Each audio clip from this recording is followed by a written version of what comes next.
Hello everyone, welcome to my class.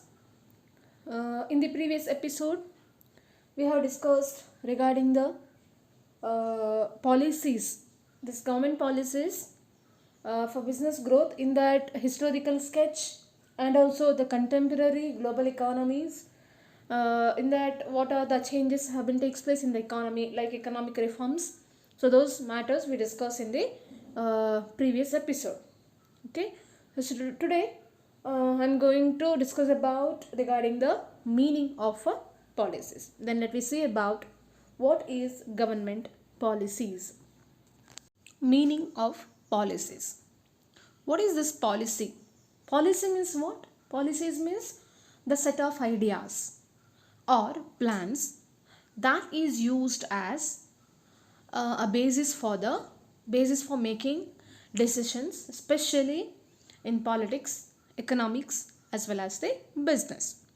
Okay, so policy is what? It is a set of ideas and plans which is using to make decisions, especially in the field of political, economics, as well as the business. So this is called as the policy.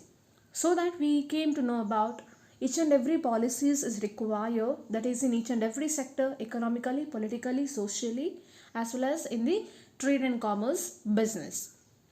Okay, so then let's see about one of the example which thoroughly explains about what about India follows policy, which type of policy followed in India, and what about in England and also USA. One person, Mr. Renu, he visits National Library and frequently orders a plate of vegetarian thali at rupees 30 a plate, and the similar thali in the nearby railway canteen, it is available at rupees 45. And when he gets the similar food at rupees 210 at the big restaurant that is in the city center. Okay, see here, same type of food that is available in three places, but the price of that food that is in three places also different. Okay, that is in the National Library canteen. So there it is, its cost will be rupees 30. Okay, whereas in the railway canteen its cost will be rupees 45, and it is in the big restaurant like city center, so there its cost will be that is rupees 210. Okay, so why the different price for in different places for the same food? So this is what the question here. So the reason is what? That is the policy, the certain policies which followed in that particular place, okay, or that particular country. So that, see here we can say that India follows a mixed economy. Okay, India follows a mixed economy. What is mixed economy? There is a coexistence between the public sector as well as the private sector, or the mixture of public sector as well as the private sector. So that is called as the mixed economy. Okay, so India, so which follows a mixed economy, and that's why we can say that, so here state provides subsidy on food. Okay, that is in libraries. So why the cost of food it is less comparing to other places in library? Because here state provides a subsidy. Okay, so that is subsidy on food that is in the libraries, so that they fix the price rupees 30. Okay, and also they instructs in the railway canteen operator to charge a reasonable price. Okay, in the railway canteen they decided to, or they instruct, that is to fix a reasonable price fixed by the government. Okay, however, that is in the city center it may charge a good amount of margin, because there the government intervention is not there. So this is what the policies which followed by the what in India also. Okay, so that we can say that India has been followed the mixed type of what policy. At the same time, in England, you do not have to pay a single penny to enter the British Museum and also National Art Gallery. Why? Because the UK or the England, so which follows the capitalistic economy. And as you know that under the capitalist economy or the market economy, there is the government intervention is not there.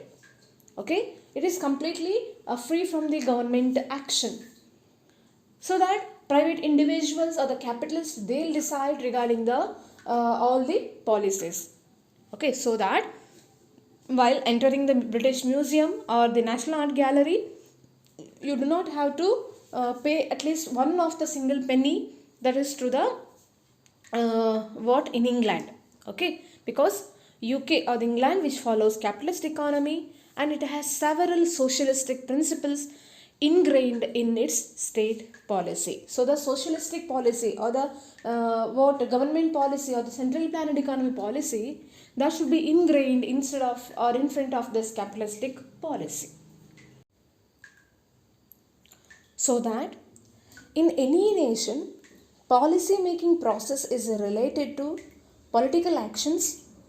Long back, Gabriel Almond, he outlined political system as a set of interactions having structures and each of which performs its functions in order to keep it like an ongoing concern, and it is a set of processes that routinely converts inputs into outputs.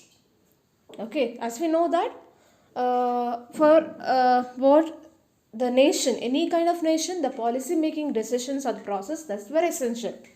Okay, and one of the we can say that one of the outlined given by Gabriel Almond, so he has been described the political system as nothing but it is a set of interactions having structures, and each of them means each of element, so which performs its functions in order to keep it like an ongoing concern, and it is a set of process that routinely converts inputs into output. So in order to converting the input into output, so each and every element's action, each and every element's instructions, that is very essential. So for that reason we require a proper policy, and these outputs are the public policies. So in order to convert the input and output, so this output is what? Nothing but public policy. An autocratic ruler looks for policies which dominate over public freedom. This we know that in the historical background only. So autocratic ruler, so they look for policies and which they what dominate over public freedom. Okay, so this we have to observe in the autocratic rule.